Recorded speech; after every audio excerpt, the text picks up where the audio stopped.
It's spooky season.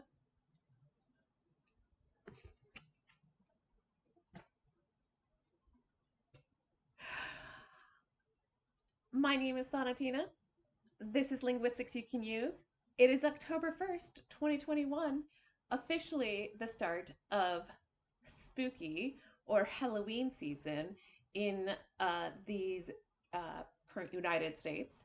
And I thought it would be nice to have a little, you know, costume to celebrate the season.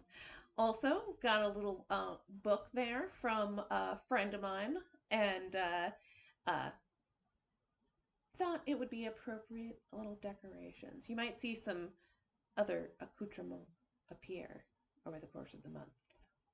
We have 5 Fridays in October. Did you realize this? All right, so what are we up to today? Well, spooky season is also often a time of crafting. Yeah, I know. I'm really like on about the name, right? Like, but guess what? That's how it is. I love my name. I love the name of this channel. I've worked hard on that name. And so I like, using it in various ways because it is appropriate when your theme fits with your intentions. So let us discuss that aspect today. Crafting, right? Crafting, sound meaning, name this channel, and name of the language, linguistics, coaching, facilitation training. I also do in you might have wondered, how does this lady make money and stuff, right? Like basically I do this, in private for people, right? So I appreciate the people who have been writing in recently because it's been nice to have some public opportunities to talk about some of these things that come up in my private consultation sessions.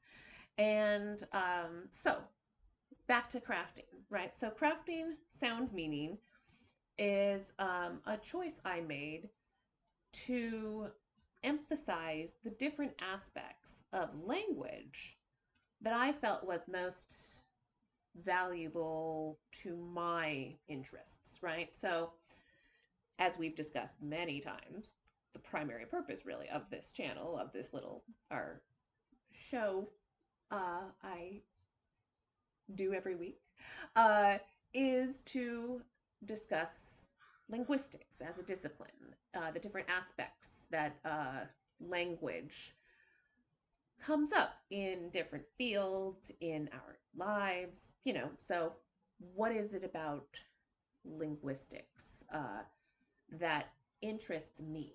Because it's such a vast subject.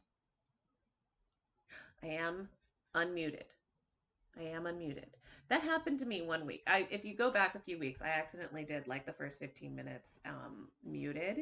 And a fabulous viewer, thank you once again for letting me know that you couldn't hear me. So I did make it 5 minutes this time. I even have a little note to make sure my sound is on. Ugh. Anyway, um, train of thought. Linguistics as a discipline.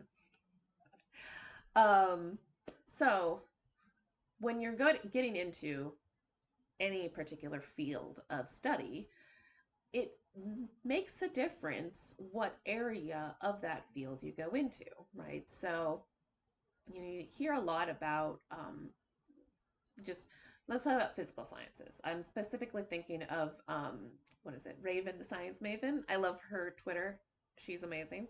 And she talked a lot about how she was really trying to bring her passion for science communication to her um, science doctorate.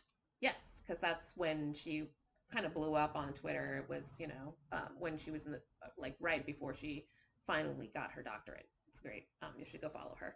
And so she was discussing how like the people in her evaluative academic areas weren't really, they didn't appreciate her focus also on communicating the things she was learning after she learned them to the general public, right? So it took a lot of chutzpah, right? It took a lot of strength to tell the people that she was basically, trying to learn from. Like basically, I'm going, my intention, my purpose for learning is this. And I'm not going to change that because you don't think it's valuable. So it's really nice over the course of the last few years, right? This is a process that's been happening a lot in our culture. And the intersections of disciplines, right, are what I kind of am guiding us to, right? That's where I was going with the crafting aspect, because there's a lot of different ways that, my interest in linguistics could have gone in the in my passions, right? In my I could have really fallen into the rabbit hole of audiology, right? I really could, my brain might have fixated on how sound vibrations bounce off of things, and I could have gone into perhaps, audiology or sound dampening. I think about sound dampening a lot actually because I live in an apartment, and if you live in a city, you think about sound dampening. But that's not really the where my mind goes, right? I'm much more into talking with others, right? So the meaning, right? Like, so that's where that's how I kind of was thinking about when I was even, starting this whole thing of the business crafting sound meaning, right? That's why I did, this was kind of the process of when I was, typing at my computer and saying like, oh, what about this word and this word? So I was, the sound is an aspect of how, what is it?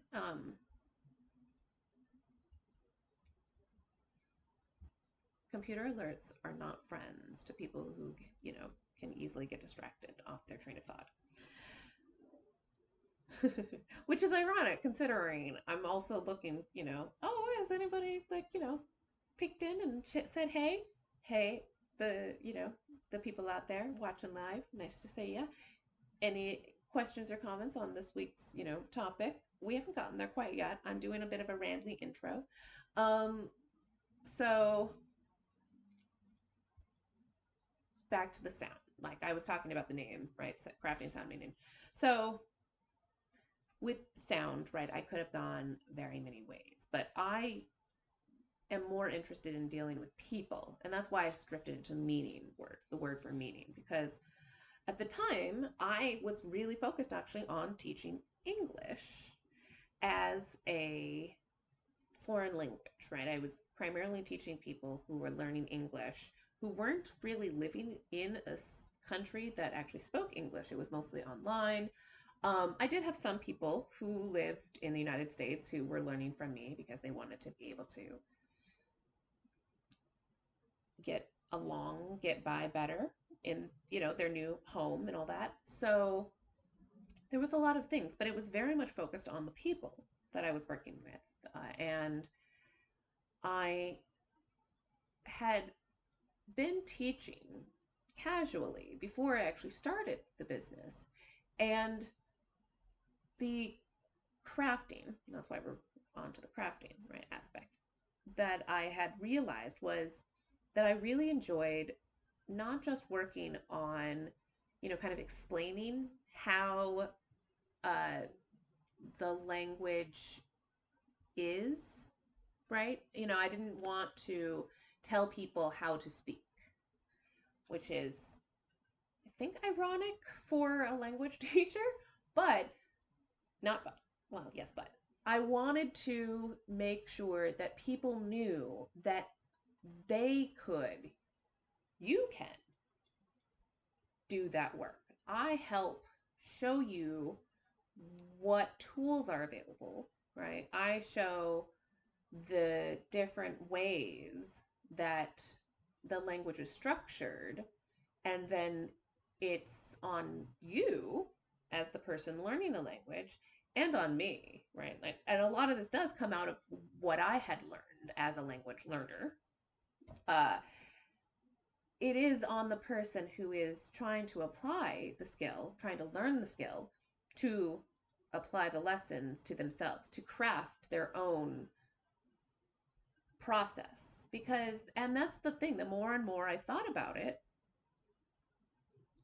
the more I realized in the language learning world, right? If you're here, you're probably somewhat entangled in that language learning world. Uh, and I do mean like other language learning, right? Like, so I studied French and German. I had been hearing Spanish my whole life, so that was a project, to speak. And so, yeah, it was very much I joined this world through learning languages, which did start, when I was very young. I've pulled out my old Henri de la Barbe's book, uh, uh, French for Cats, that I bought when I was, with my like allowance money. I bought it, at the bookstore that overlooked the monorail. Oh, I do miss that bookstore. Um, and he was like, "Oh, I want to speak French." I was like 6, 5. I don't know. I was so young. I just remember wandering around that mall with my little brother and just being like, oh, French. I mean, obviously also parent, but like, you don't think about parents when you're, you know, dazzled by the array of books that you can choose from. So, yeah, it has been a lifelong passion, like language, and it has been about sound for me, but it's also about how those sounds all like work together because I'd always also noticed, when I was growing up, my little brother's name was pronounced differently by different people based on the main language they spoke. And I was always fascinated by that. And, you know, that encouraged me, right, to feel like I should develop this ability to pronounce that sound in the way that they did because, you know, at the time it sounded more authentic, but like now, obviously, like the authentic is how my brother pronounces his name. He doesn't pronounce his name the way that like you think it should be pronounced because that's not how names work. Anyway, um, so like it's always been a through line, kind of in my life, and I never really considered it as something I could do as a profession. Um, even though it is like it's the way you consider what you're interested in and what you think you might be able to make money with and what you want to spend a lot of time doing to make money. And that's kind of the process of learning, right? Like, how do you want to contribute to society? And I started with writing. I thought I would be an investigative reporter. That didn't work out. And then, I went into philosophy. I wanted to think about humans. And that's where this kind of like, I feel, path to language really started of, oh yeah, you can really make a life with words, with language. And it took a while. It took a few years. But then that is also life. The twists and turns that we uh, you know, go through on our path are unknown to us when we're early days. And we can only appreciate it in retrospect, as they say. So, my little retrospective of my apparently language career, didn't expect that to happen. But, you know, one of the notes I wrote to myself, which is how I got started down this path, was that I wasn't allowed to overthink this week's episode. I gave myself permission to do that because I've been very busy doing other things, and I have a lot of material built up, and it's not challenging for me to talk about language in a great depth extemporaneously because I have done that for so long in all of my like actual like, one-on-one lessons. So, you know, today the note to myself was I am fascinated in language as a puzzle. I wrote that to myself years ago, right? And I wanted to make sure that I said that today because I have a a tool to share with you, as I mentioned earlier, right? The crafting aspect of language is what I really started to focus on when I was teaching my one-on-one lessons. And I knew that I really wanted to help people with the aspect of learning a language that I struggled with the most, which was just being told how to move the parts of you to make the sounds that you're supposed to make. And it always frustrated me, right, in the language learning classes that I took and taken in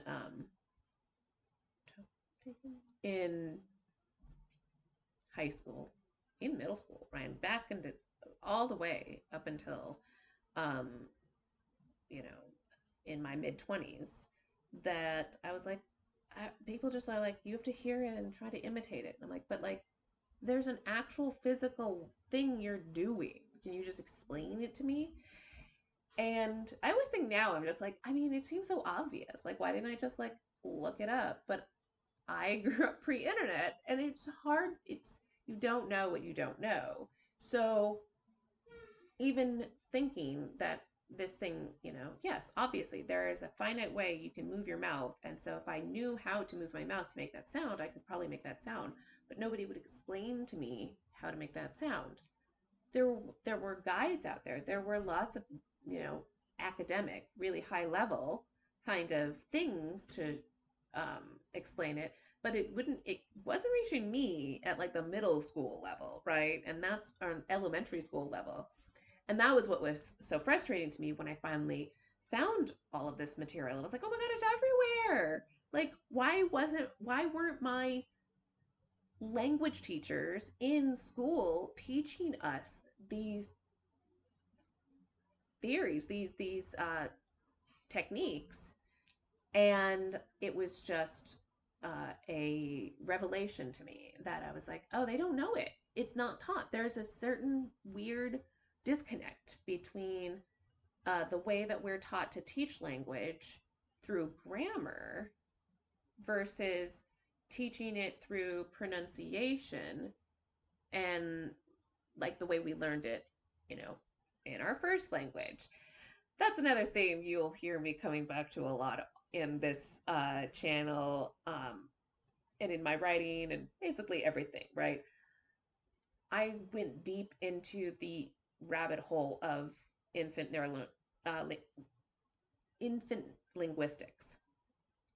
I'm sure neonatal, even linguistics, right? Like pre-consciousness linguistics, right? Like that was the main thing I was researching. When I finally realized that that was going to be the focus of my language teaching, right? I was like, yes, all right, we are going to learn how babies learn. How do we learn language in the first place, right? And it was fascinating because it felt like I was able to uh, be I was able to be in the moment where all of this new information about how we learn to communicate as babies was coming out.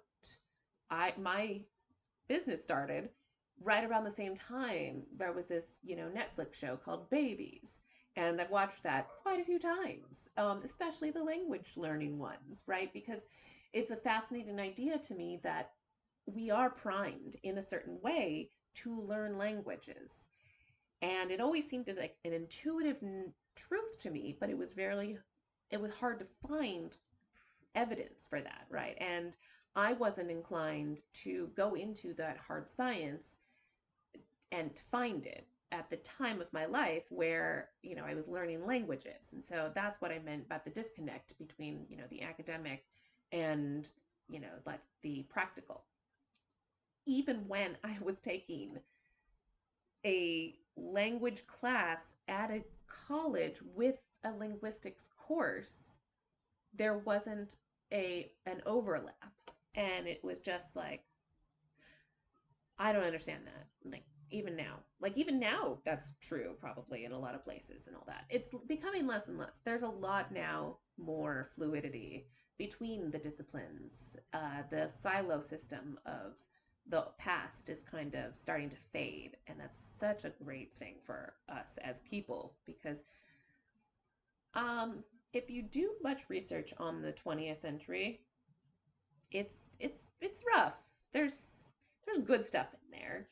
I was born there, and I'm not trying to be egotistical and all that stuff, but I think that I like that I was born. It was nice. Lots of people I love were born in the 20th century.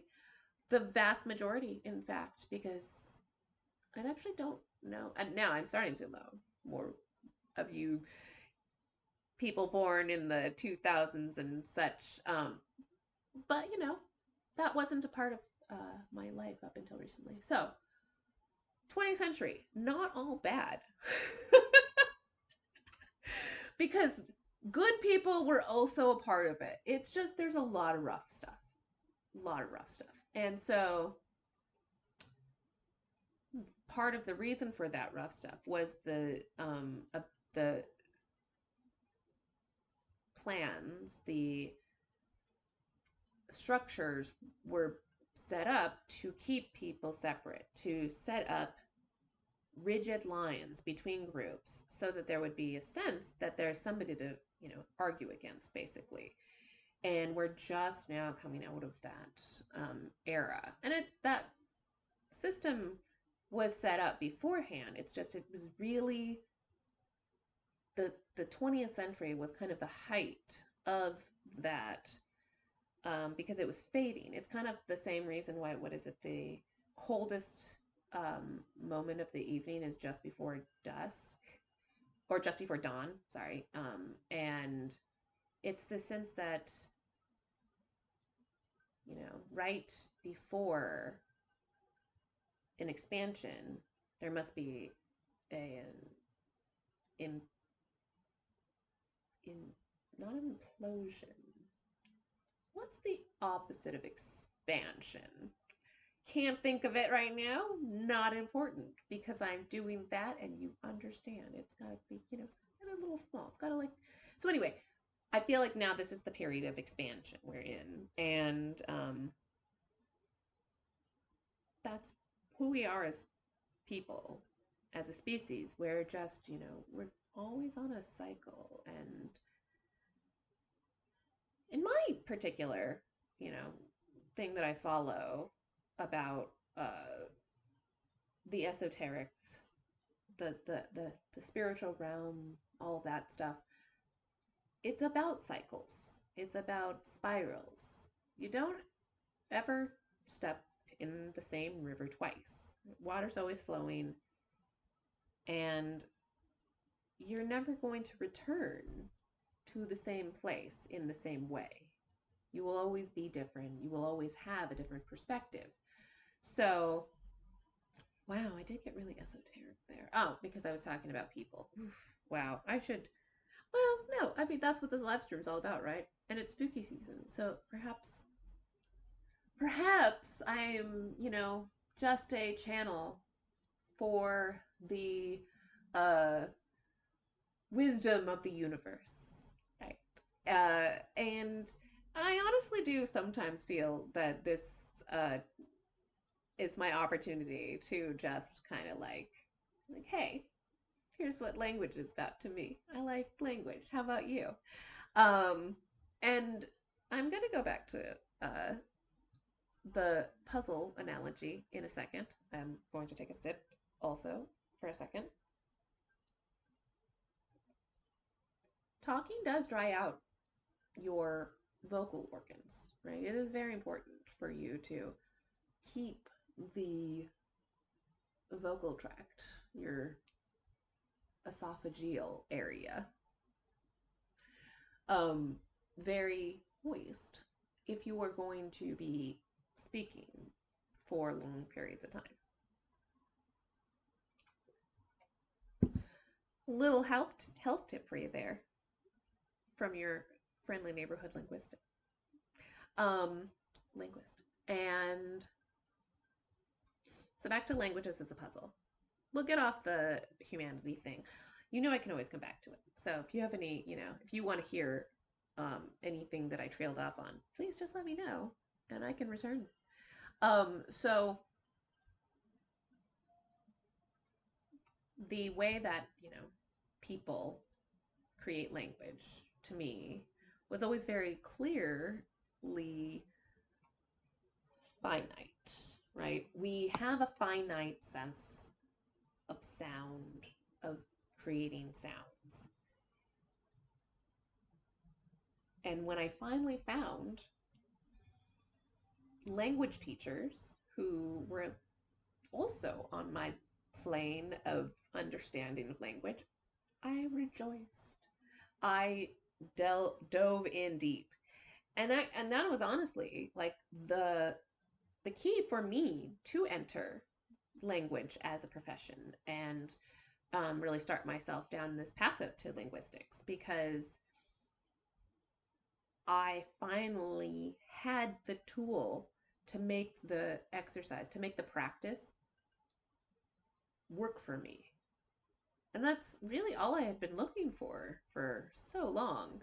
Right? I had bought this Teach Yourself Latin book, right? And I always bought language learning material once I had the ability to, right? I always tried to make sure that I had some kind of sound element with it. So this Teach Yourself Latin book I bought the summer before I went to college, because you're supposed to know some Latin in college, right? I wanted to make sure that I could impress the Richies that I knew, that they were gonna be all judgy about stuff, perhaps. So anyway, I was trying to teach myself Latin for many reasons, and I remember putting a tape into my little boombox in 2001 and just listening to the story of this little Roman cabbage merchant or something, right? It was some kind of, I remember it was a guy going to sell something in a cart. I don't remember a lot. I held on to that set for quite a while, but it was not necessarily something that was working for me because I didn't connect with the subject. I didn't have anybody to practice with, and I couldn't, my ear couldn't parse. My ear couldn't really quite separate the new sounds I'm supposed to be speaking with the sounds I normally speak.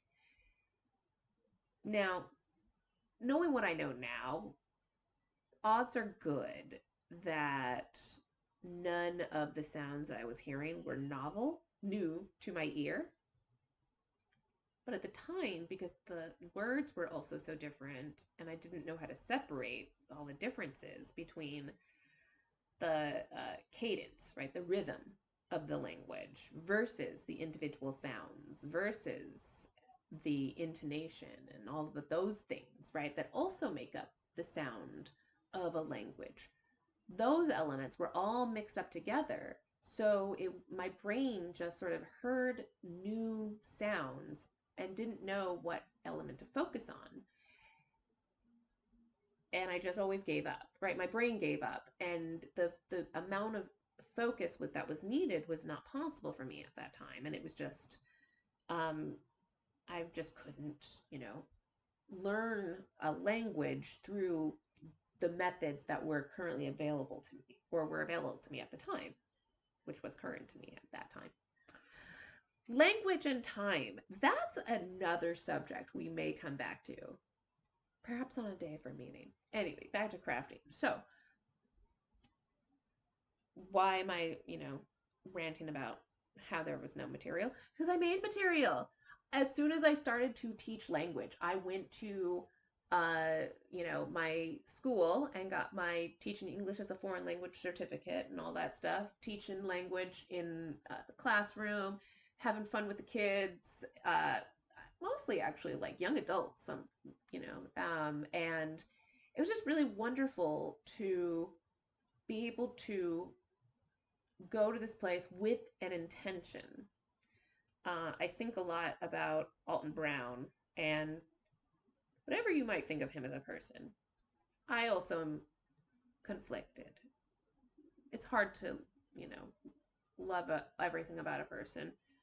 So basically, what I'm saying is, I remember stories about him. He told about how he went to culinary school for a purpose. And I did too, right? I went to my school in Mexico for a purpose. I knew there was a lack of material and classes and lessons and just knowledge of how sound is used for language. So when I was in my TEFL class with the 7 or so other people, I was always telling them about these theories. Whenever we would learn a lesson on a particular element of language, I would be like, "Oh, here's how that relates to sound." And it was like I was like co-teaching the class because it was very clear that I had already done like almost all of the research that we were learning in the class. But I still appreciate it. I still think that it was such a valuable experience because I did get to teach in classrooms throughout that month, which is just invaluable. You don't get better experience than teaching in person with people in a classroom setting and being able to answer so many questions at once and just feeling the different energies and knowing that you have to talk to one and all, right? It's an art. I admire teachers, classroom teachers, so intensely because it's a skill I knew I did not have. I mean, I love working with children. Kids are my I I was raised by a big kid, two big kids, to be honest, you know. But I'm a big kid. I just don't think that we should build our society around adults because adults are really, really impractical. Like, that's another subject, obviously. I can go down a rabbit hole on that, which apparently is the theme of the day. So, when I went to my, school to get my TEFL, I was like, yes, I am going to create a course to teach sound. That was my intention. And I was very much proven right because there was so little. There was like over the course of the month, there was like one section on how sound or how to teach pronunciation or why you might want to look at teaching pronunciation, right? And it was towards the end of the month. Everybody was going to have already checked out. And it was just, it was very clear that it was a perfunctory kind of thing of like, oh yeah, and you might want to speak this too. It was like, I mean, yeah, not the point, right? I don't want to write it.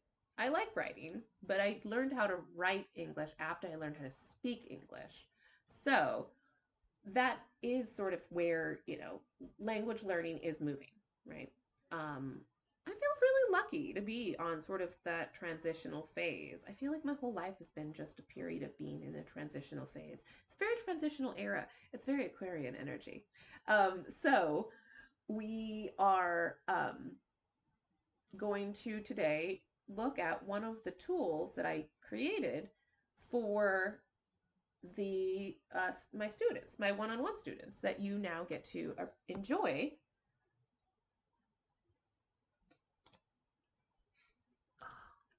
Oh, my English sound combinations.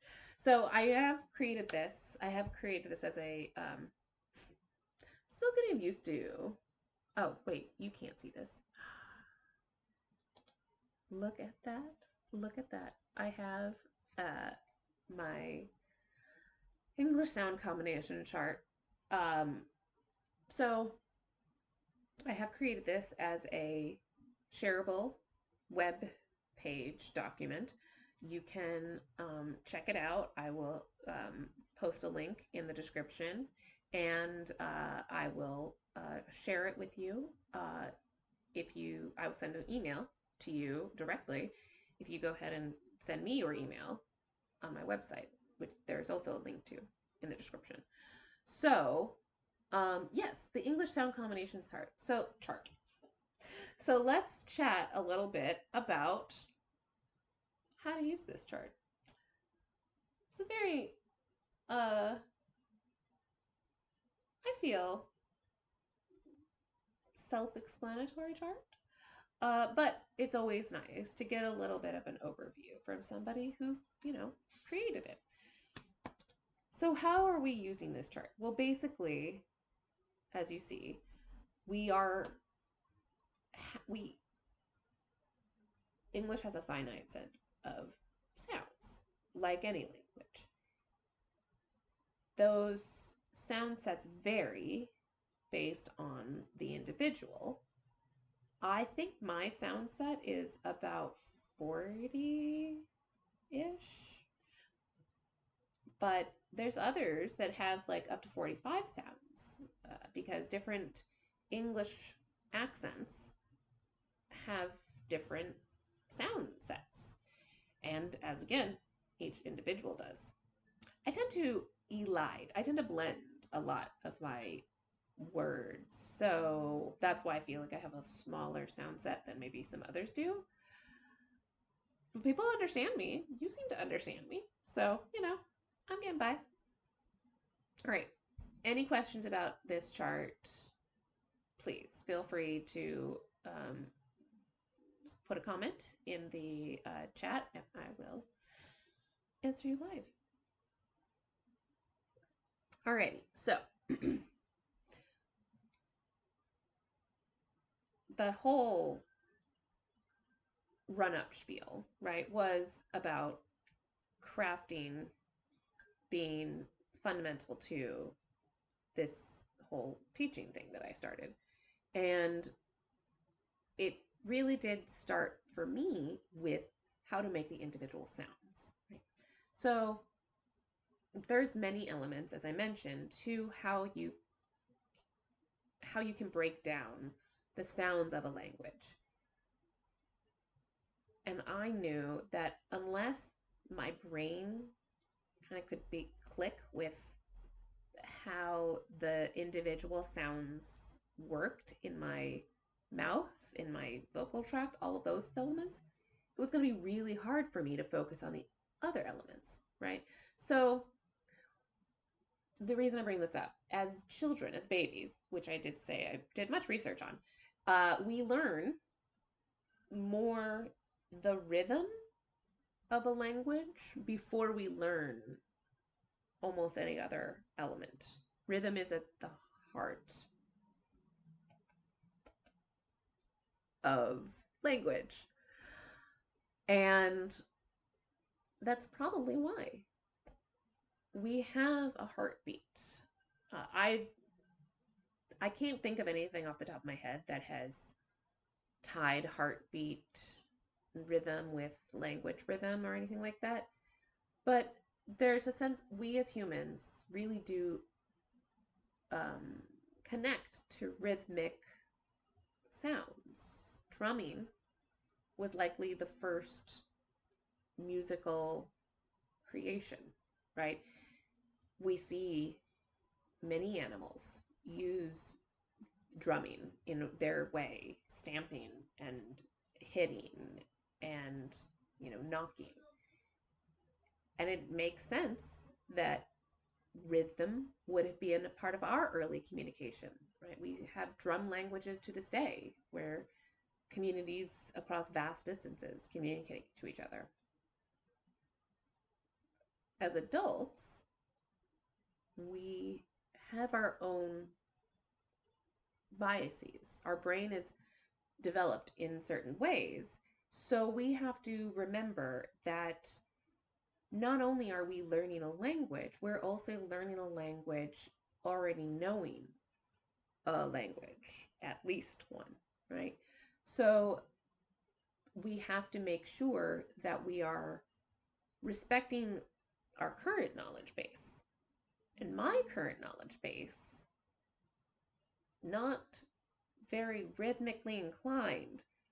I love it. And it's funny because I dance and I have a singing background and somewhat of a musical background, but I'm just not really great at differentiating different rhythms or different tones. And that comes to intonation, right? So we actually even, much like our pets or our, well, pets, right? Our dogs, cats, other animals you might have, you often hear that they respond to the tone of voice versus the actual content of the words. And that's true. But your animals, your pets, your companion animals, also, they do respond to the individual words very often.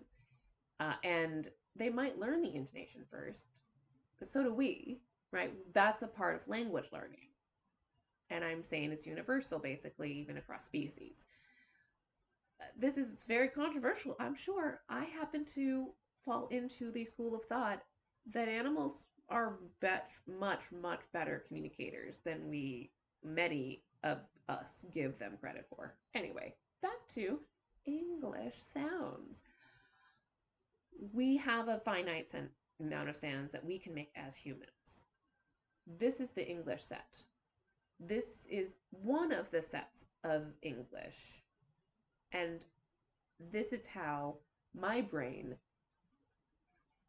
thinks about the construction of language, right? So I happen to really appreciate learning the individual sound inventory of a language before I start focusing on like intonation or rhythm, because then I know that I can separate out if I'm kind of making a mistake on the individual sound or if I'm just struggling my natural struggles with intonation and rhythm, right? So my brain happens to appreciate learning that, like I said, the inventory of a language before focusing on the other skills. You might appreciate another way, right?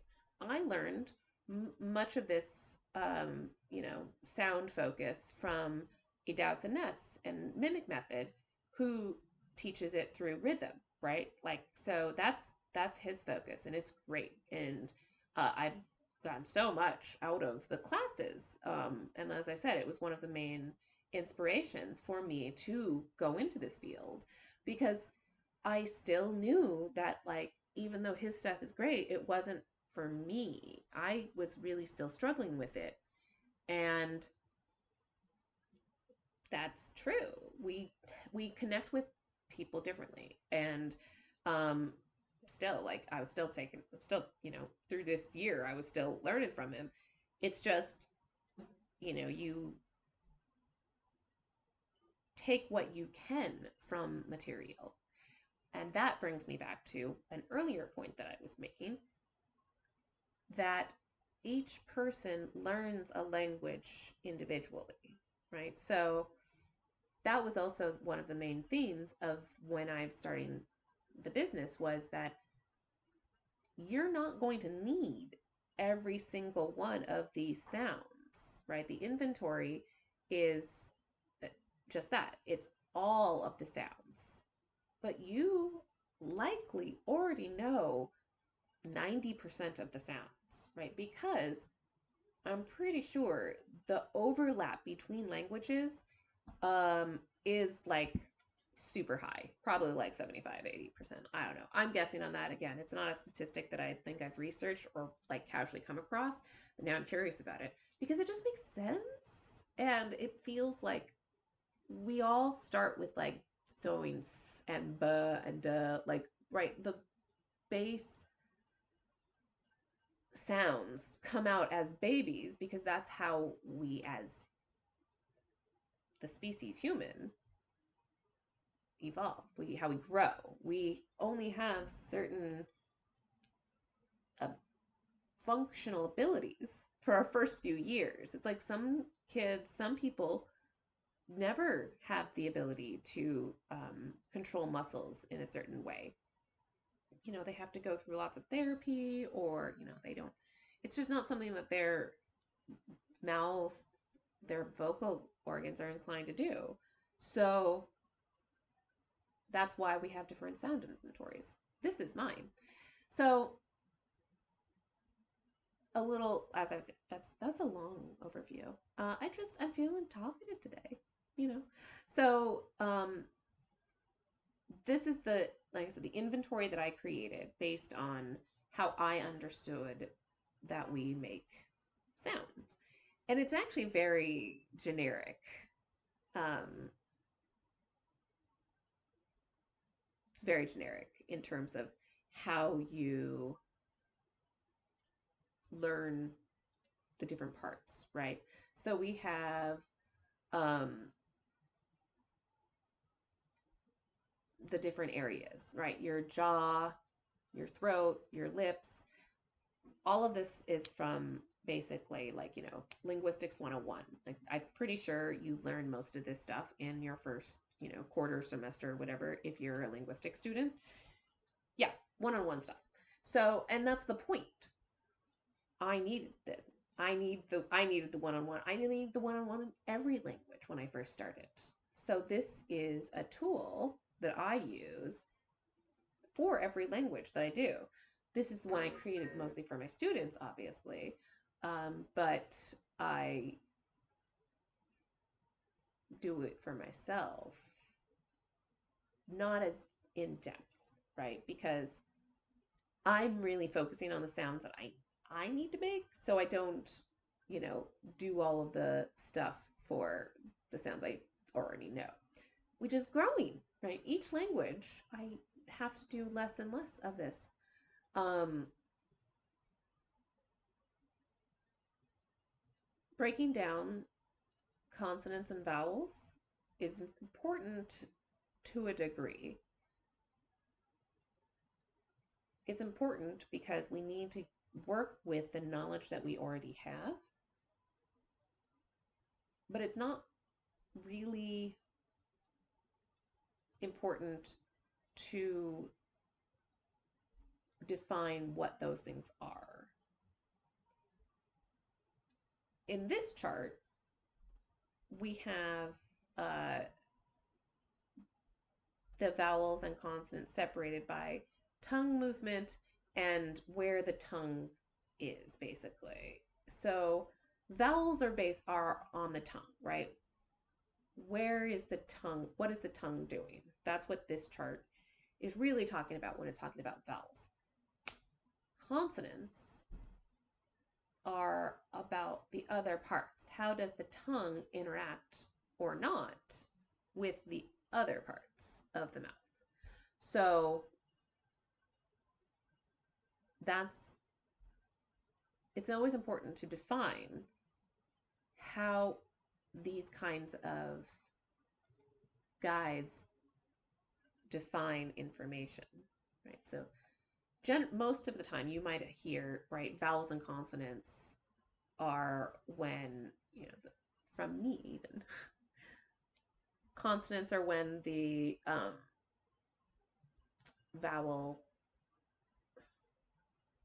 consonants are when the air is blocked, and vowels are when the air is open.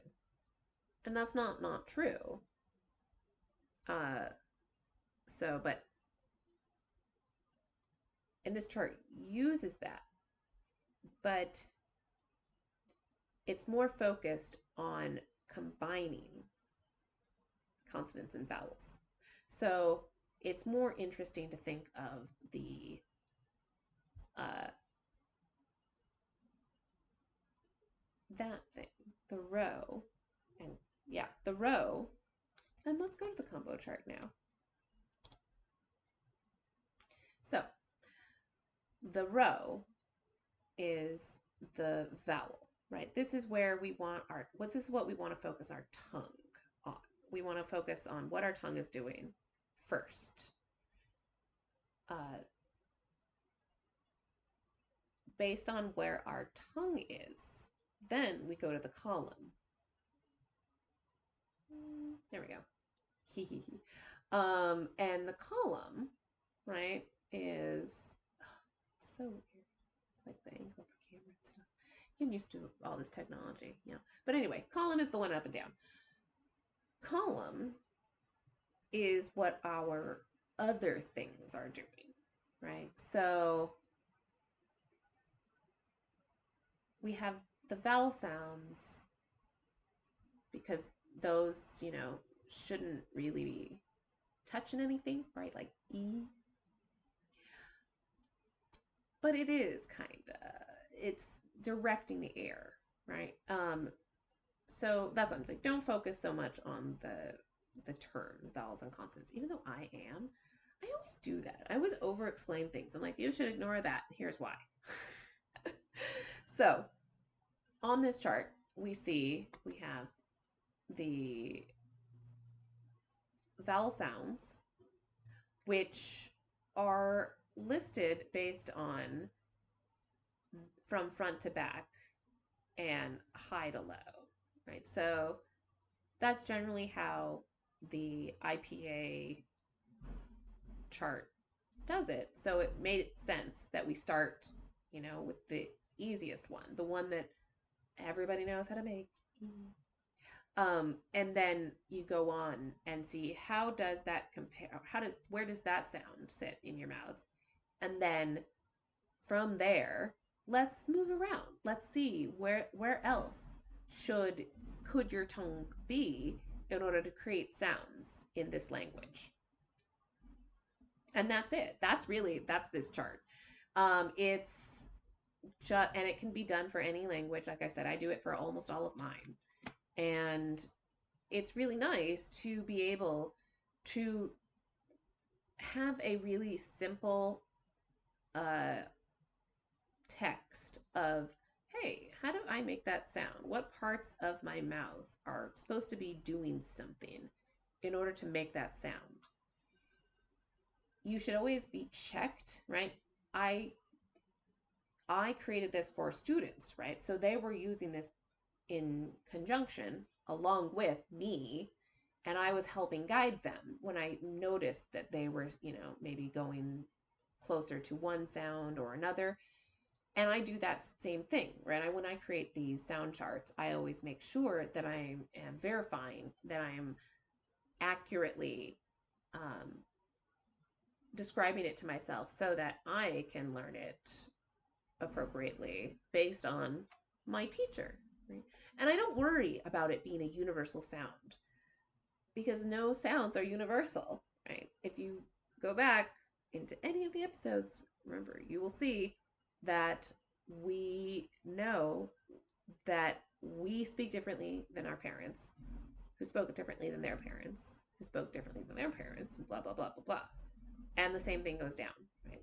We speak differently than the people who came after us, who speak differently than the people who come after them, and down through the ages. We're just here to check it out, right? We're here to like see what's going on in our lifetime. This is neat. What's all this about?